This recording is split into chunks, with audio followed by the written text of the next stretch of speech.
Hi everyone, welcome back. കഴിഞ്ഞ ദിവസം ശ്രീനിവാസനെ കുറിച്ചുള്ള ജഗദീഷിന്റെ വാക്കുകൾ ഇപ്പോൾ ട്രെൻഡിംഗ് ആണ്. അവരുടെ വാക്കുകൾ ഇങ്ങനെ: എന്റെ രണ്ടാമത്തെ ചിത്രമാണ് ഓടരുതമ്മാവ ആളറിയാം. അതിന്റെ തിരക്കഥാകൃത്ത് ശ്രീനിവാസനായിരുന്നു. അന്ന് തുടങ്ങിയ ഒരു ആത്മബന്ധമാണ്. എന്നെ സംബന്ധിച്ചിടത്തോളം ഒരു കൂട്ടുകാരൻ, ഒരു സഹോദരൻ, അതിനപ്പുറത്ത് ഒരു ഗുരുസ്ഥാനത്ത് കാണേണ്ട ഒരു വ്യക്തിത്വമാണ് ശ്രീനിവാസൻ. ശ്രീനിവാസന്റെ പ്രസക്തിയെക്കുറിച്ചും പ്രാധാന്യത്തെക്കുറിച്ചും ഞാൻ പ്രത്യേകം പറയേണ്ട കാര്യമില്ല. അത് മലയാളം വായിച്ചറിഞ്ഞിട്ടുള്ള കാര്യമാണ്, അനുഭവിച്ചതാണ്. എന്നാലും ഒരു കാര്യം പറയാം. മലയാള സിനിമയിലെ ഹാസ്യത്തിന്റെ നിലവാരം ഉയർത്തുന്നതിൽ ശ്രീനിവാസൻ വഹിച്ചിട്ടുള്ള പങ്കെന്ന് പറയുന്നത് വളരെ വലുതാണ്. അശ്ലീല ചുവയുള്ള ഒരു സംഭാഷണം പോലും അദ്ദേഹം ജീവിതത്തിൽ എഴുതിയിട്ടില്ല. തലച്ചോറിന്റെ ഹാസ്യമാണ്. ഒരുപാട് ആലോചിച്ചിട്ട് എഴുതുന്ന ഹാസ്യമാണ്.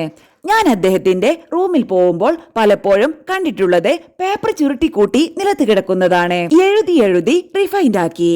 കോമഡി സീൻ എഴുതാനാണ് ഏറ്റവും ബുദ്ധിമുട്ട് എന്നാണ് അദ്ദേഹം പറയാറ്. ഇമോഷൻ ആയിട്ടുള്ള സീൻസ് അത് പെട്ടെന്ന് മനസ്സുകൊണ്ട് എഴുതും. ആ സീൻ റെഡിയാണ്. പിന്നെ അത്ഭുതകരമായ കഴിവ് എന്ന് പറയുന്നത് സീൻ ഓർഡർ എന്നുള്ളത് 1 മുതൽ 100 ഉണ്ടെങ്കിൽ ചിലപ്പോൾ ഡയലോഗ്സ് എഴുതിയിട്ടുണ്ടാവില്ല. ആദ്യ ദിവസം എഴുതുന്നത് ചിലപ്പോൾ 98ാമത്തെ ദിവസത്തെ ഡയലോഗ്സ് ആയിരിക്കും.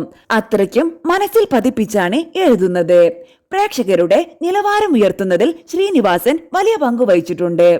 ശ്രീനിവാസന്റെ ഹാസ്യം പോലെ മറ്റൊന്നില്ല. പ്രേക്ഷകരുടെ നിലവാരം ഉയർത്തുന്ന പ്രതിഭകൾ അപൂർവമേ മലയാള സിനിമയിലുള്ളൂ. അവരുടെ കൂട്ടത്തിൽ എന്തുകൊണ്ടും മുന്നിൽ നിൽക്കുന്ന വ്യക്തിത്വമാണ് ശ്രീനിവാസൻ. അദ്ദേഹം എടുത്തിട്ടുള്ള എഫേർട്സ്, അദ്ദേഹം എടുത്തിട്ടുള്ള പെയിൻസ് ഒരു പരിധിവരെ അദ്ദേഹത്തിന്റെ ആരോഗ്യത്തെ തന്നെ ബാധിക്കുന്ന തരത്തിലുള്ളതായിരുന്നു. ഈ കോമഡി സീനൊക്കെ എഴുതുമ്പോൾ സിഗരറ്റ് വലിച്ചിങ്ങനെ തള്ളുമായിരുന്നു. എന്നോട് തന്നെ പറഞ്ഞിട്ടുണ്ട്. ഒരുപാട് കാര്യങ്ങൾ ഞാനുമായി ഷെയർ ചെയ്തിട്ടുണ്ട്. അത്രയ്ക്കും ആത്മബന്ധമുണ്ട്.